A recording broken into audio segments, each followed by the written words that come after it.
Hello दोस्तों, आप देख रहे हैं मेरा YouTube channel legal awareness. Please इसको सब्सक्राइब करें, लाइक करें और चैनल को आगे बढ़ाएं।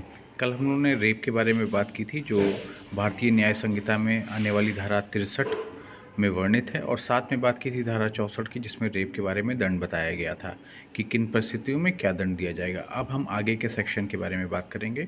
अब बात करेंगे धारा 65 के बारे में। धारा 65 बताती है कि अगर जो 16 साल के कम उम्र की लड़की के साथ अगर ऐसा कोई अपराध किया जाता है तो 20 साल की सज़ा जो कम से कम होगी, जो आजीवन कारावास तक जा सकेगी, और साथ में जुर्माने के साथ दंडित किया जाएगा।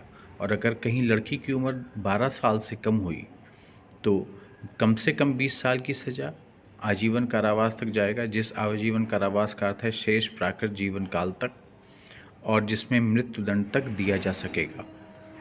इसके बाद बात करेंगे धारा 65 के बारे में। धारा 65 ये बतलाती है कि धारा 64 के उपखंड 1 और 2 में वर्णित जो भी अपराध हैं, वो अपराध अगर कोई व्यक्ति कारित करता है, उसके दौरान उस महिला की मृत्यु हो जाती है, तो ऐसे मामले में उस व्यक्ति को कम से कम 20 साल की सज़ा, जो आजीवन कारावास तक हो सकेगी, जो शेष जीवन काल तक माना जाएगा, प्राकृतिक जीवन तक, और मृत्युदंड तक की सज़ा दी जा सकेगी।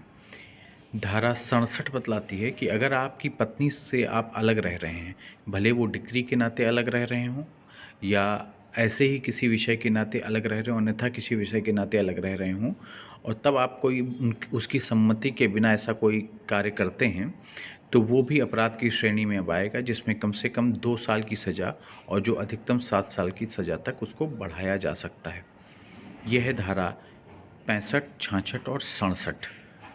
आगे की बात फिर आगे। प्लीज़ इसको लाइक करें, सब्सक्राइब करें।